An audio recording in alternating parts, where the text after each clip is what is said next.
막 입학했을 때입니다. 다른 학생들은 고등학교 졸업하고 바로 이 신학교에 들어갔는데 저는 한 4, 5년 세상에서 잘 지내다가 늦게 들어갔습니다. 그런데 제가 성결대학을 나왔거든요. 성결대학은 그 교단이 예성교단이고 우리 기성교단 같은 성결교회예요. 그래서 교단의 교리가 뭐냐? 중생, 성결, 신유, 재림 4대 교리를 가지고 이걸 해석을 하면서 성도들의 신앙을 지도하고 세워나가고 있거든요. 그리고 이 교단이 추구하고자 하는 그러한 방향이 뭐냐? 웨슬레안주의예요. 감리교도 성결교도 웨슬리를 통해 가지고 교단이 세워진 것이거든요. 그래서 웨슬레가 가지고 있는 알미안주의가 오늘 성결교의 어떤 목회 방향이 되는 거예요. 칼빈주의와 알미안주의에 대해서는 언젠가 여러분에게 한번 설교 중에 말씀드릴 그런 기회가 있습니다. 그런데 과대표로 선출된 녀석이, 이 녀석은 뭐냐면 고등학교를 졸업하고 바로 신학교에 들어온 거야. 우리는 4, 5년 동안 사회물을 먹고 들어간 사람이고, 근데 이 친구가 장로교 출신이에요. 그러다 보니까 성결교단이 추구하고 있는 교리가 있고 또한 나가고자 하는 방향이 있는데, 이 녀석은 꼭 하는 말에 웨슬레안주의는 아니다라는 거예요. 알미안주의는 복음에서 벗어났다고 하는 거예요. 그러면서 강조하는 것이 칼빈주의만 이야기를 하는 거야. 그러다 보니까 지금 성결교단에서 주의 귀한 사명을 가지고 이 신학교에 들어온 그러한 친구들이 있을 거 아니겠어요? 이 친구가 자꾸 부딪히는 거야. 무엇인가 같이 신학적인 토론할 때는 서로의 이야기를 들어주면서 그랬어? 그럼 이건 어떻게 된 거야? 라고 질문하든가, 이 방향에서는 그럼 성결교회에서는, 장로교회에서는 어떻게 봐? 이렇게 이야기를 해야 되잖아요. 장로교에서는 절대 예정을 이야기한다면 성결 절대 예정을 이야기하지 않거든요. 왜냐하면 성결 보니까 믿는 자 중에서도 버림을 받는 자가 나와요. 그런데 장로교에서는 한 번 믿으면 모두가 다 구원받는다고 이렇게 이야기하고 있거든요. 이러한 문제로 계속 부딪히고 싸우는 거예요. 그러다 보니까 이 과대표가요, 막 이렇게 자기 감정에 이렇게 막 감당을 못하는 거예요. 그리고 또 더 나가서 이제 학교로부터 이 학과에 이런 일 저런 일에 대한 오다가 있잖아요. 그러면 그러한 이야기하면은 이제 학우들이 어떤 반응이냐? 너나 잘하세요. 너나 잘했어요. 혼자 잘해보세요. 하고 비아냥거리는 거 있잖아요. 이 학과 운영이 제대로 돼갑니까?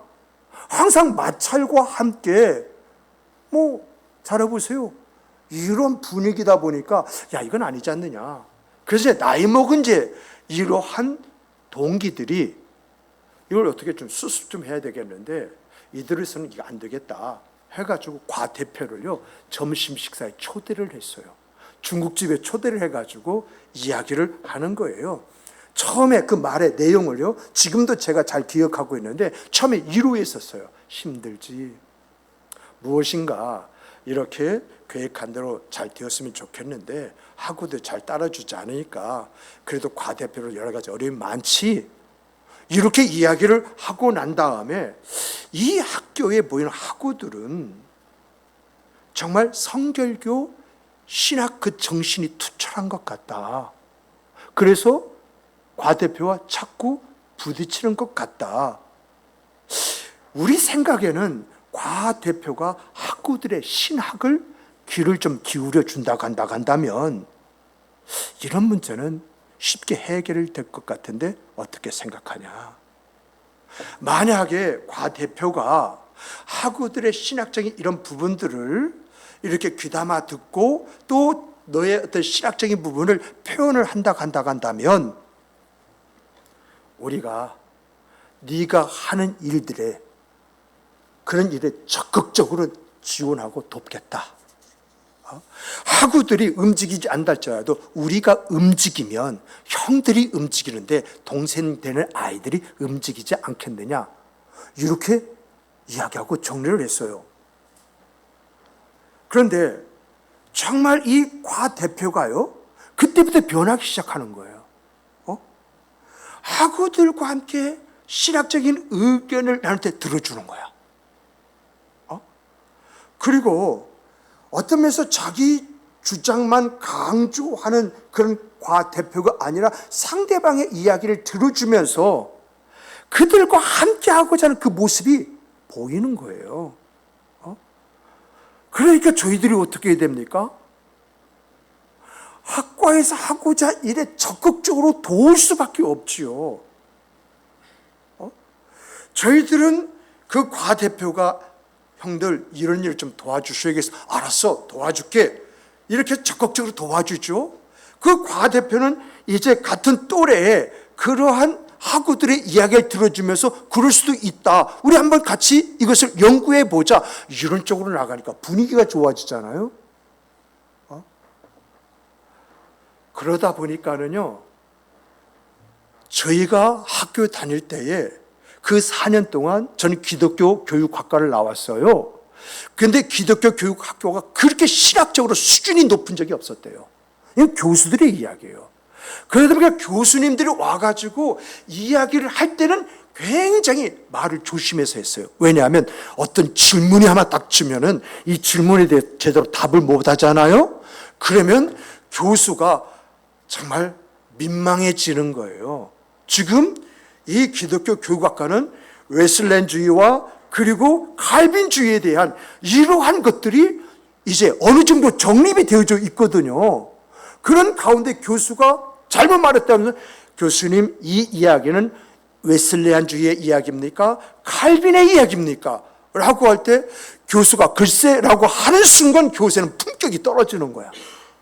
그러니까 당신이 뭔가 하나 가르친다고 해도 신경을 써가지고 연구해가지고 가지고 와서 이것은 알미안주의고 이것은 칼빈주의에서 하는 이야기인데 여기에 차이는 뭐고 공통된 점은 뭐다 라고까지 이렇게 이야기해 주니까 수준이 높아질 수밖에 없죠. 그 당시 총장이요, 우리 학과에 와가지고 뭐라고 이야기했냐면, 참 우리 학교 역사 이래에 기독교 교육학과가 이렇게 뜨거운 열의를 가지고 하는 것을 보지를 못했다고 그렇게 이야기를 했어요. 그때 총장이 누구냐라고 할 때 그 총장이 93세 된 김응조 교수님이었어요. 대단한 분이었습니다. 그분이 강의 중에 그 이야기를 했어요. 너무 고무적이다. 여러분, 오늘 본문 말씀도 이것을 말하는 거예요. 이것을. 자, 예수님이 25절 보세요. 뭐라고 이야기하시나요? 여러분, 이제 개역 성경으로 여러분 말씀드리는 게 아니라 좀 이해하기 쉽게 공동서신을 가지고 이야기합니다. 25절 보니까 너희도 알다시피 세상에서는 통치자들이 강제로 지배하고 높은 사람들이 백성들을 권력으로 내리누른다. 26절에서는 그러나 너희는 그렇게 해서는 안 된다. 너희 사이에서 높은 사람이 되고자 하는 사람은 남을 섬기는 자가 되어야 하고, 27절에서 으뜸이 되고자 하는 자는 종이 되어야 한다. 이렇게 이야기를 했어요. 여기서요, 우리가 눈여겨봐야 할 첫 번째가 뭔지 아세요? 그저 예수님이 이런 말씀하셨다라고 하는 것이 아니라 이 말씀 속에서 우리가 봐야 할 관점이 있다는 것입니다. 그 첫 번째가 뭐냐라고 할 때 관계적인 리더십을 가지라는 것입니다. 여기서 관계적이라고 하는 표현은 안 했지만 너희들이 사람들에게 보여줄 삶의 내용이 뭐냐? 이 이야기잖아요. 그러니까 너희들이 사람들에게라고 할 때 관계성을 이야기하는 것입니다. 이러한 관계 속에서 우리가 가져야 할 리더십이 따로 있다는 거예요. 그것이 뭐냐라고 할 때에 세상의 권력자들은 자기가 가진 권력으로 리더십을 행사하지만 너희는 하나님의 사람으로서 사는 삶이 있다. 그 삶으로 너희 리더십을 삼으라 그 이야기예요. 그래야 너희가 하늘나라에서도 높아지고 또한 이 땅에서도 으뜸이 되어진다라고 하는 말씀을 지금 하신 것이거든요. 그러므로 우리가 가져야 할 관계적 리더십은요, 권위에 의해서 갖는 힘의 리더십이 아니라 하나님을 온전히 섬기고 예수님처럼 살아가는 데서 오는 존경과 신뢰이어야 한다라고 하는 것입니다. 정말 오늘 우리들은요, 조금 문제가 있는 것이 뭐냐라고 할 때 말씀이 가지고 있는 뜻과 의미를 잘 파악하지 못해요. 이것은 뭐죠? 개념 정리가 잘 안 되니까 단어 그대로 받아들이면서 성경 말씀은 성경 말씀이고 내 삶은 내 삶이지 이렇게 나가잖아요. 그런데 이런 말씀이 가지고 있는 내용이 뭐냐라고 할 때 정말 하나님을 온전히 섬기면서 예수님처럼 사는 데서 오는 존경과 신뢰를 받는 그러한 사람들이 되어야 한다. 이게 섬김 속에 들어가 있는 내용이라는 것입니다. 그런데 여러분, 이러한 리더십은요, 우리는 리더십은 조금만 우리가 관심을 가지고 조금만 더 생각을 하게 되어지면 이해하고 받아들일 수 있는 합리적이고 실용적인 리더십입니다. 정말 오늘 우리들이요, 누군가를 섬긴다고 했을 때에 그 섬김이 마치 내가 내 자신에 대한 모든 품격을 내려놓고 마치 그 사람 받들고 섬기는 것처럼 이렇게 알고 있습니다만은 여러분, 누가 저를 섬긴다고 했을 때에 그 사람이 왜 나를 섬기는가 하면서 그 섬김이라는 방법을 통해서 저 사람이 나를 존대하는구나. 저 사람이 나를 인정하고 정말 나와 함께하고자 하는 그런 마음을 갖는구나. 이걸 느끼면요, 그 사람은 10에서 5를 열었다면 나는 10 다 열어요. 그냥 오픈된 상태에서 그거 받아들이고 그와 함께하는 것이거든요. 여러분, 이런 리더십을 잘 보여준 사람이 누구냐? 다윗이에요, 다윗. 여러분, 다윗은요, 하나님께서 사무엘에게 야, 너 이새의 집에 가서 그 아들 중에서 한 사람에게 왕으로 기름 부어 세워라, 이런 말씀하시잖아요. 그래서 사무엘이 갔어요. 갔는데 다윗은 보이지 않고 정말 그 형제를 볼 때에, 그 자녀를 볼 때 진짜 한결같이 인물들이야. 근데 하나님은 아니래. 정말 다윗의 아들들은 나야 이런 것을 가지고 갔다면 지금 다윗은 그 자리에 있지도 않는 거예요.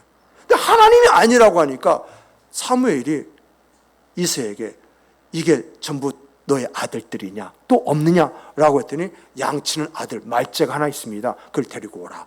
딱 왔더니 여러분, 정말 우리가요 봐야 할 모습은요, 형들은 의기양양하게 머리를 들어맸다 한다고 한다면 다윗은요 나같이 연약한 사람은 자기를 고백을 해요. 그리고 겸손한 자세로서 기름 부음을 받아요. 이게요 다윗이 선지를 대하는 모습이자 다윗이 사람을 대하는 모습이에요. 그런데 이렇게 기름 부음 받거나 얼마 후에 전쟁이 블레셋에 났잖아요. 그러니까 전쟁터에 형제들이 다 갔는데 이새가 자기 아들들이 잘 있는지 없는지 궁금하지 않습니까? 그래서 다윗을 보내서 형들이 어떻게 지내고 있는데 봐라 했는데 가서 보니까 정말 블레셋의 거구인 그러한 골리앗이 하나님을 망령되이 일컬으면서 하나님의 거룩한 백성 이스라엘을 아주 짓누르고 있는 거예요. 거기에서 뭐가 납니까? 분노가 일어나는 거예요. 분노가. 하나님과 사람 앞에서는 정말 자기 연약함을 내어놓고 겸손의 모습을 가졌던 이 다윗이 하나님을 망령되이 일컫고 하나님의 백성들을 이제 멸시하는 그런 말을 들을 때 거룩한 분노가 일어나서 돌멩이 가지고 가잖아요. 그리고 골리앗을 때려 눕히잖아요. 여기에서 이스라엘 민족이 블레셋과에서 대승을 거두지 않습니까? 여기에서 우리가 봐야 될 것이 뭐냐? 관계적 리더십인데, 이런 관계적 리더십이 이 다윗 안에 어떻게 녹아 있느냐라고 하는 것을 우리가 좀 살펴보면은요, 여러분, 이 골리앗을 죽임으로 인해 가지고 이 다윗이 이스라엘 군대 장관이 되어집니다. 군대 장관이. 이렇게 군대 장관이 돼서 다른 나라와 싸울 때나, 그리고 그가 사울에게 미움을 받아가지고 도망자로 생활할 때 그와 함께한 부하들과 같이 도망을 할 때에 그는요 철저하게 하나님을 의지하면서 지치고 힘들어하는 군사 자기 부하들을 격려하고 위로했어요.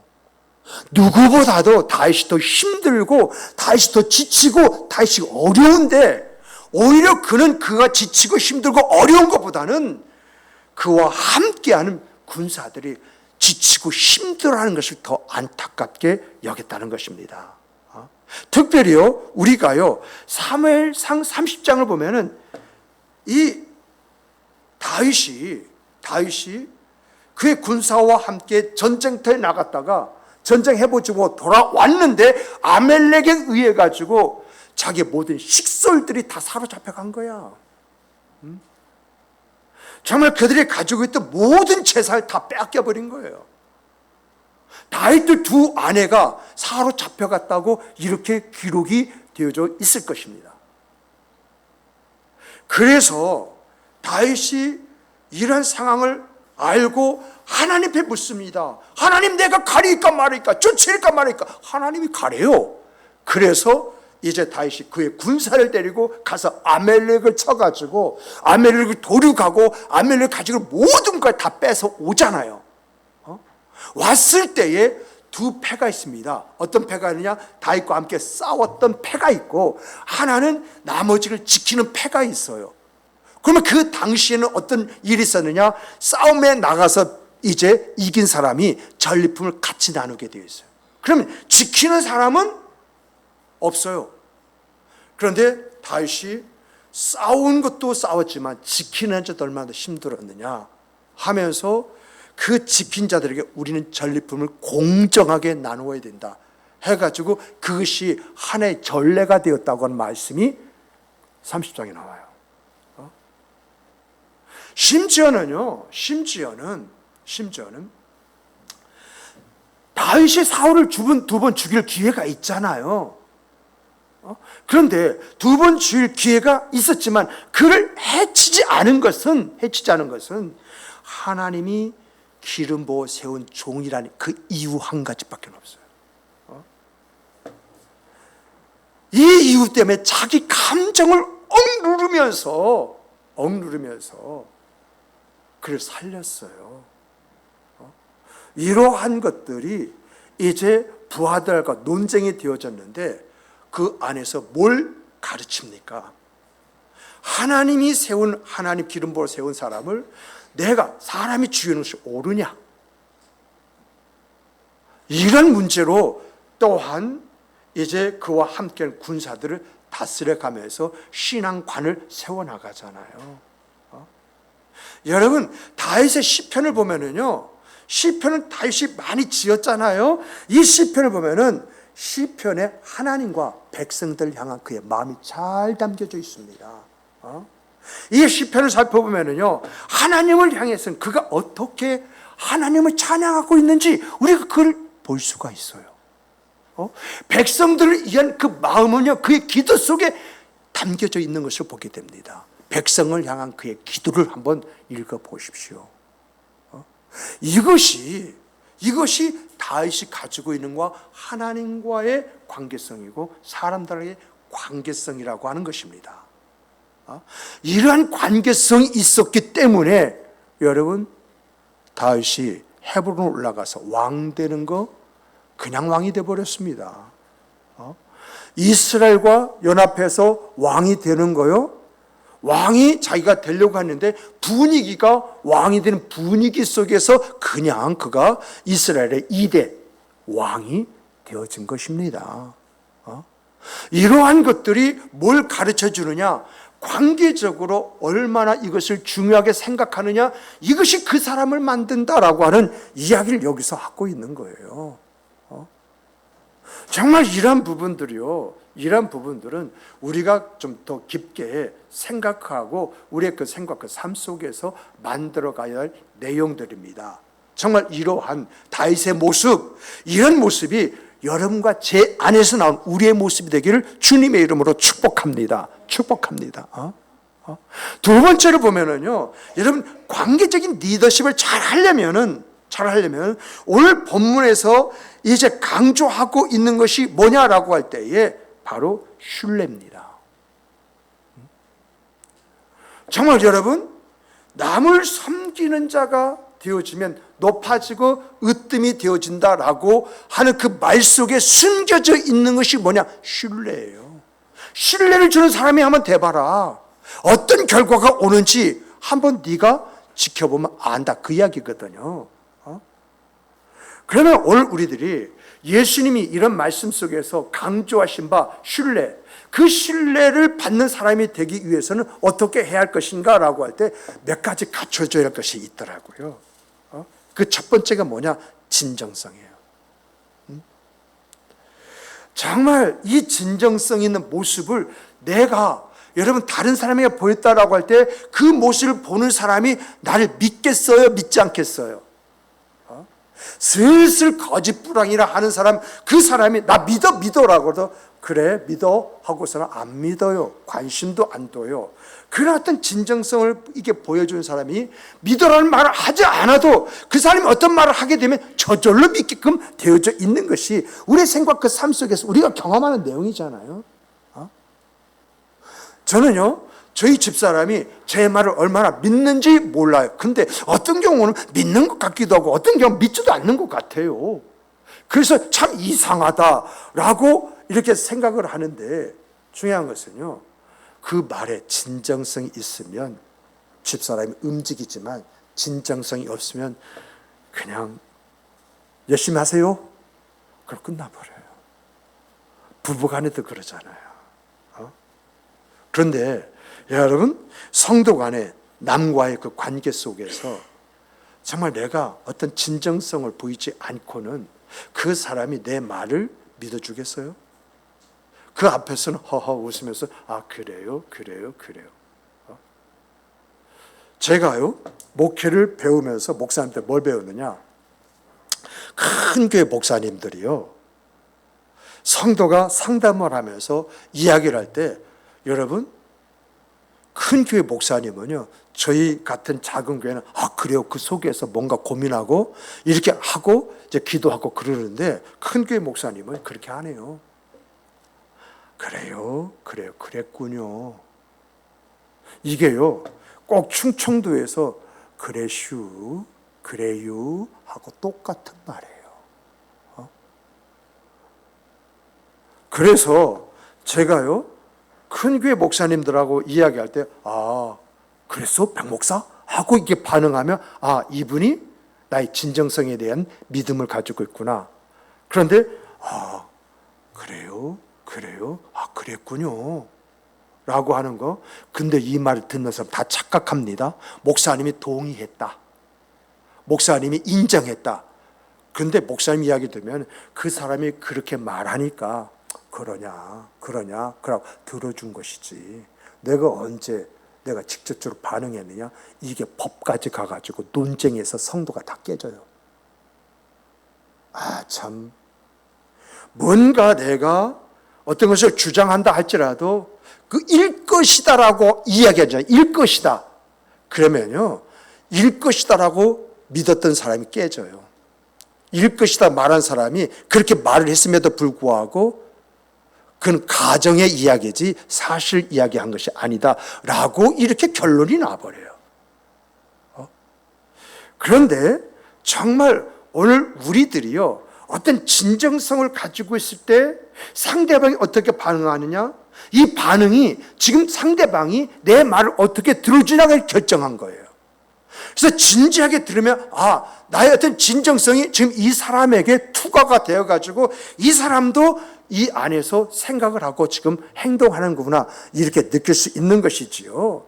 여러분, 진정성이 없이는요, 결국 사람을 설득시킬 수가 없어요. 그러면 우리가 진정성을 갖기 위해서는 어떻게 해야 할 것이냐라고 할 때, 여러분, 사람은요 그 사람의 강점과 약점을 다 알고 있어요. 대부분 여러분, 우리가 신앙생활 해오면서 성도 생활의 강점 알아요 몰라요? 약점 알아요 몰라요? 웬만해서 다 알고 있어요. 그렇다고 하면 다 알고 있는 성도들에게 내 강점과 약점을 솔직하게 이야기하면서 내 감정이나 생각을 숨기지 아니하고 이야기할 때에 사람들은 어떤 반응이냐? 믿어주기 시작합니다. 믿어주게. 내게서 이런 강점이 있는데 한편으로 이런 약점에서 참 고민이 많다. 때로는 이것 때문에 속상하고 힘들고 때로는 아프기도 한다.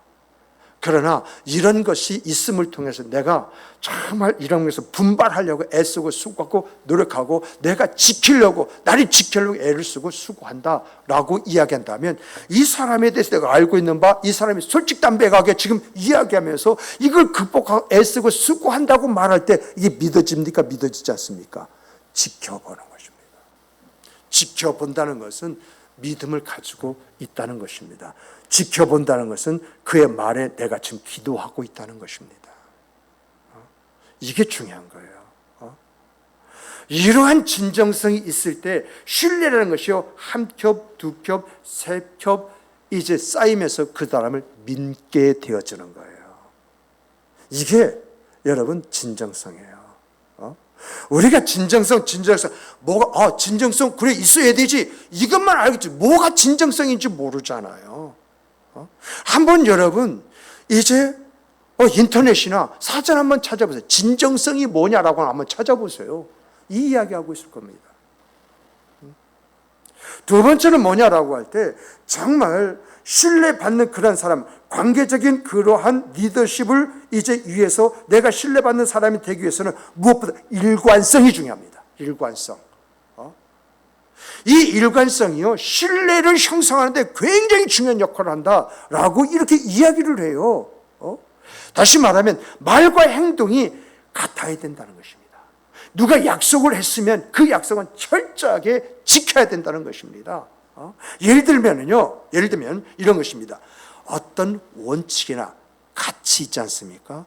어떤 원칙이고 가치가 있어요. 이것을 고수하면서 행동할 때에 여러분, 사람들이 나 인정해 주는 것 같아요?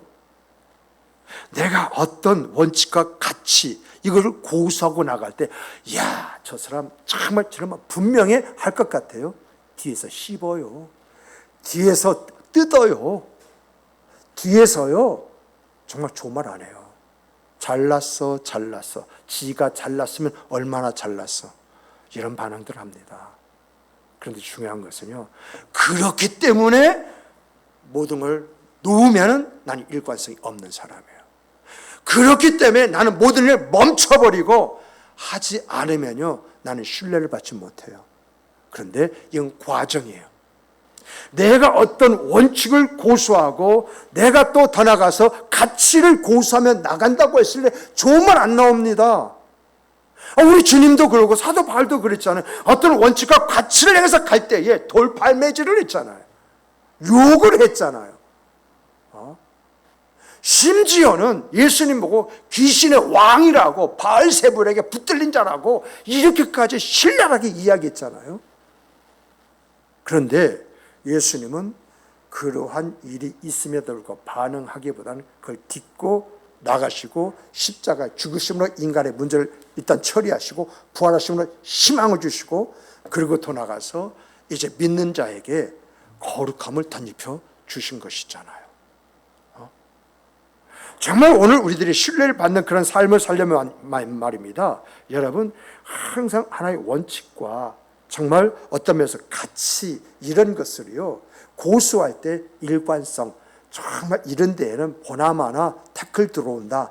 이런 일은 보나마나 날 씹는 이야기가 돌아다닐 것이다. 근데 정말 그런 것 같아요. 누가 날 씹는다라고 할 때 그 누가 씹었는지 알면 가서 따지긴 할 텐데 말입니다. 그런데 씹는 이야기는 떠돌아다니는데 누가부터 이야기한지는 몰라. 그러니까 우리가 일일이 시비하는 이런 것보다는 그래 개가 짖어도 기차는 간다라고 하는 심정 가지고 내가 원칙을 가지고 그리고 더 나가서 가치를 고수하면서 나갈 때 하나님이 역사하세요. 하나님이 역사하시면 그래 저 사람이 옳았어. 그러니까 저 사람이 그 은혜를 받았어. 그러니까 저 사람이 복을 받아서 자녀들이 잘 되어지는 거야. 이런 결과가 오는 것입니다. 이러한 일관된 태도는요, 시간이 필요할 뿐이에요. 시간이 지나면은요, 상대방에 더욱더 신뢰감을 줄 뿐만 아니라 나에게 뭘 주느냐? 사람들이 나를 믿고 신뢰함으로 안정감을 가져다 줘요. 안정감.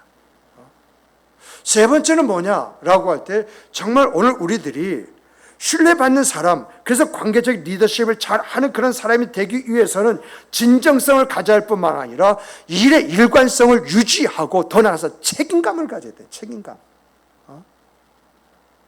정말 그 일에 대해서 그 사람에 대해서 어떤 것에 대해 책임감을 가지고 그걸 개선하려고 하는 이러한 모습들이 있지 않습니까? 그것이 우리 안에 있어야 한다는 것입니다. 이렇게 살아간 사람이 바로 에드서 잠깐 말이 꼬였습니다. 에스더서에 나오는 에스더잖아요. 정말 그가 왕후가 된 다음에 이스라엘 민족이 하만에서 죽는 그러한 상황에 처해져 있어요. 그때 모르드게가 찾아가서 정말 왕을 만나서 이 사실을 구해서 이스라엘 백성을 구해라라고 이야기할 때에 에스더가 뭐라고 말합니까?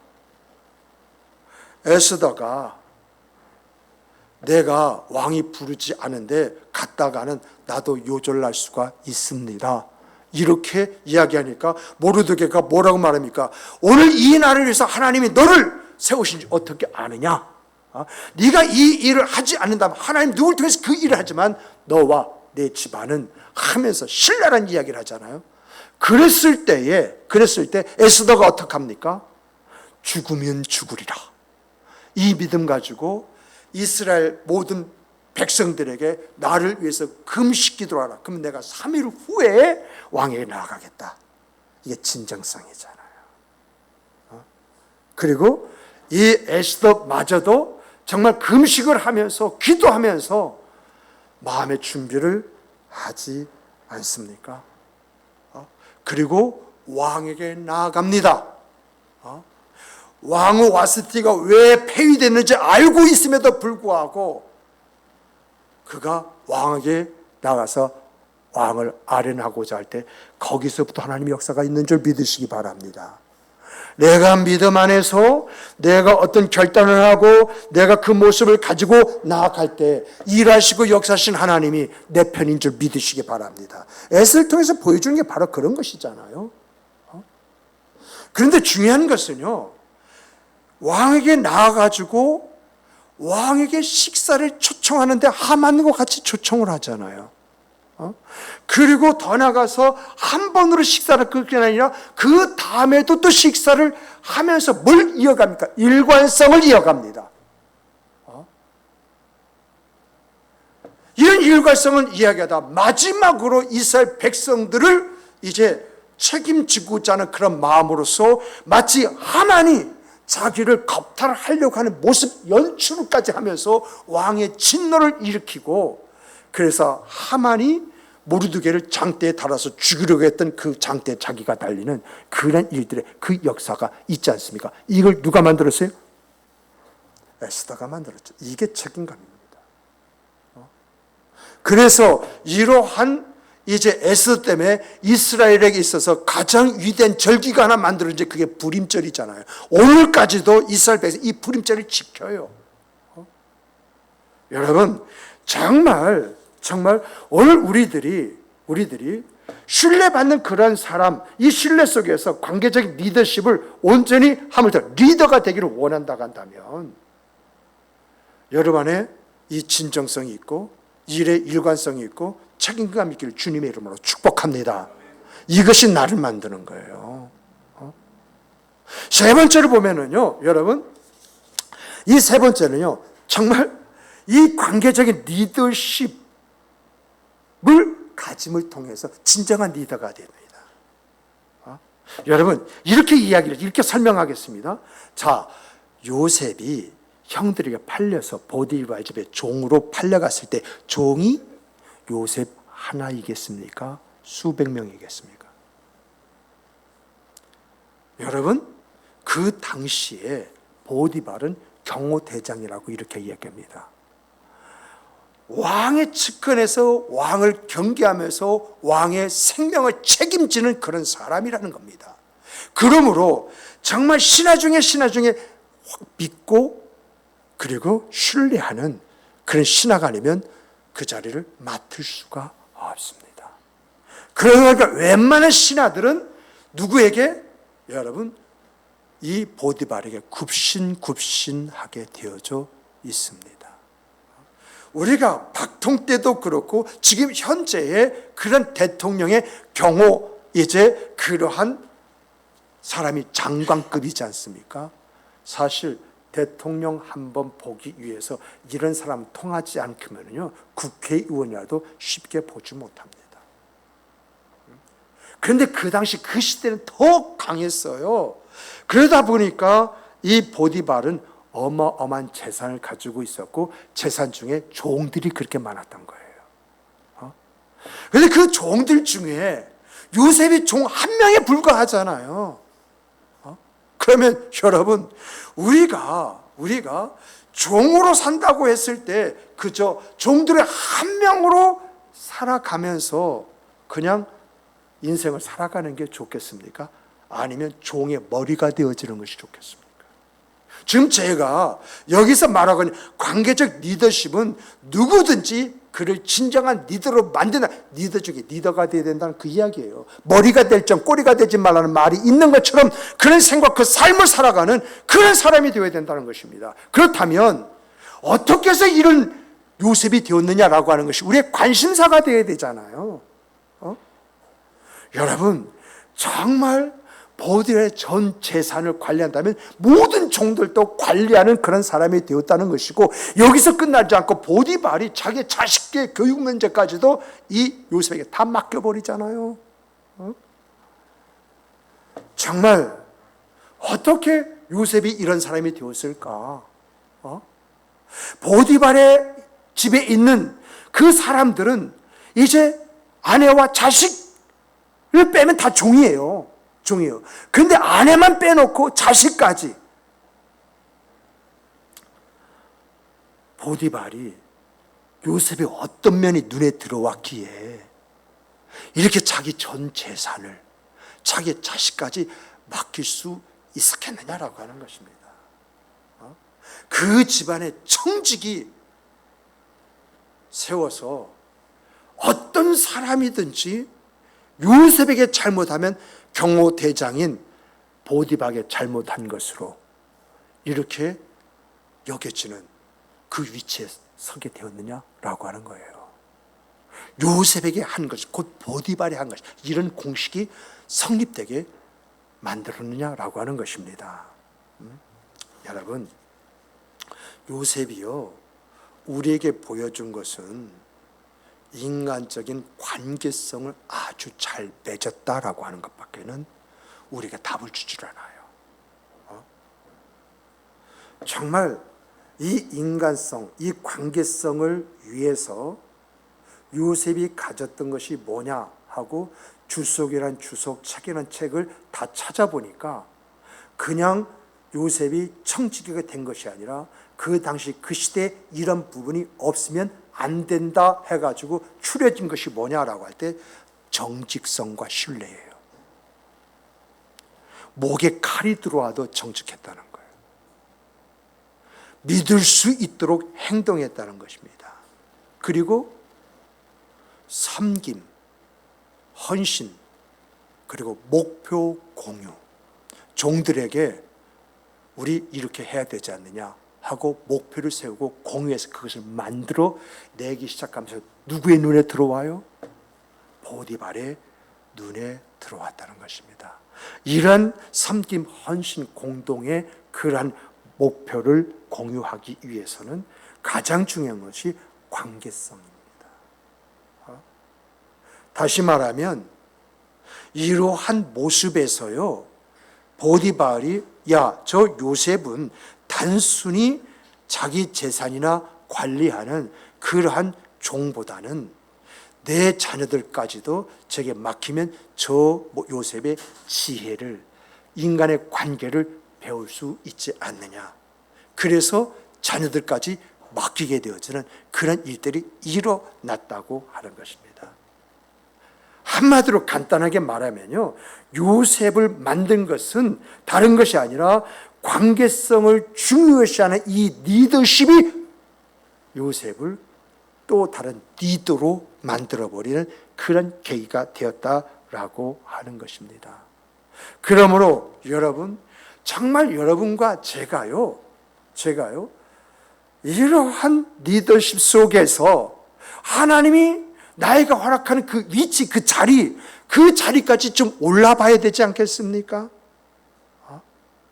저는요, 제 목회 속에서 늘 떠나지 않은 말이 강봉균 씨가 제게 들려준 말입니다.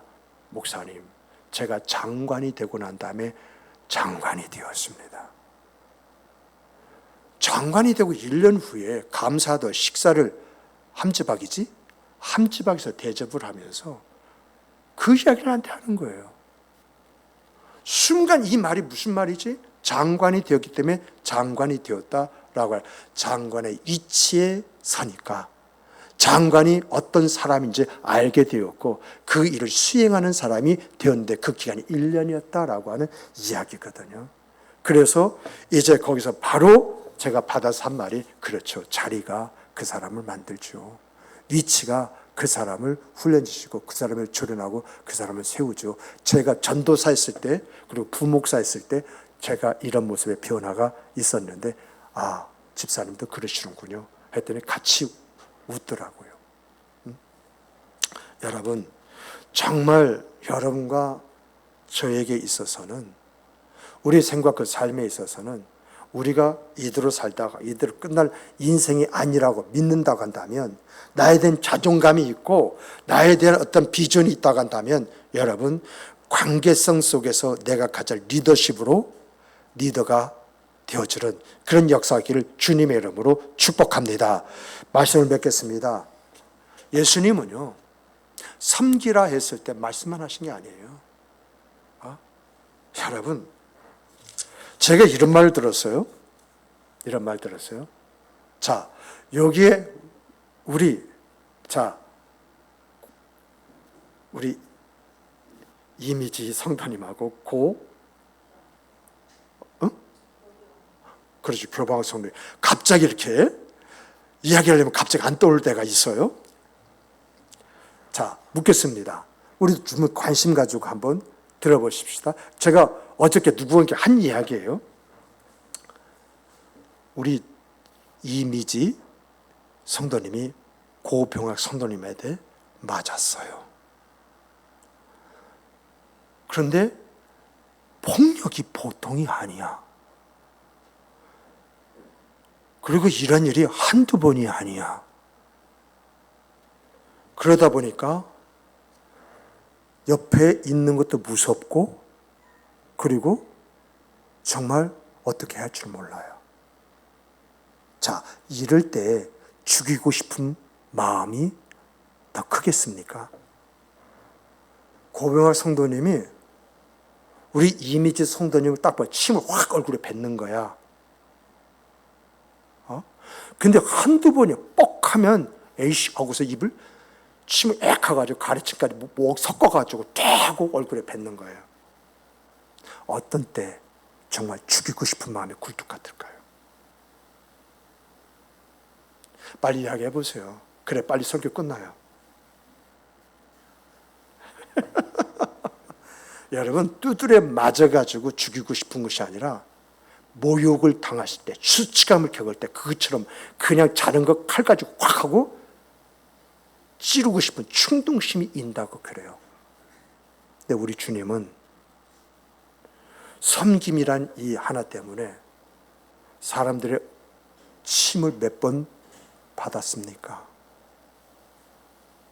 돌멩이까지도 날라왔습니다. 특별히 예수님은요, 잡혀갔을 때에 십자가를 지시 전에 사람들이 조롱하며 침을 뱉고 갈대로 때렸다고 그랬습니다.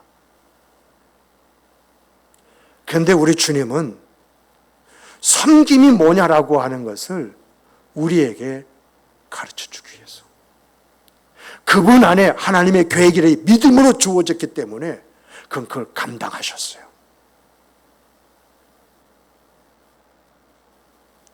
누가 우리에게 침을 뱉는다고 한다면 내가 지금 붙잡혀서 맞는 그런 상황에서 벌떡 일어나가지고 이 죽이면 죽어 하고서나 달라들 수가 있습니다. 우리 주님은 묵묵하게 도수장에 끌려가는 어린 양처럼, 그래서 그분의 섬김이 오늘의 예수를 만들고 오늘의 복을 만들고 오늘의 삶을 만나는 것입니다. 그러므로 예수님은 말로만 가르친 것이 아니라 그 삶으로 우리에게 그걸 보여주심으로 전 세계 인구 5분의 3이 예수를 믿는 사람으로, 구원받은 사람으로 오늘을 살아가고 있습니다. 그분의 이런 리더십이 오늘 여러분과 나에게서 리더십이 되어지고 오늘 이런 우리들을 통해서 누군가 새로움을 입고 회복되어지고 역사 속에서 하나님을 찬미한 자로 거듭나는 그런 일들이 일어나기를 주님의 이름으로 축복합니다. 축복합니다. 우리 다 같이 기도하시겠습니다.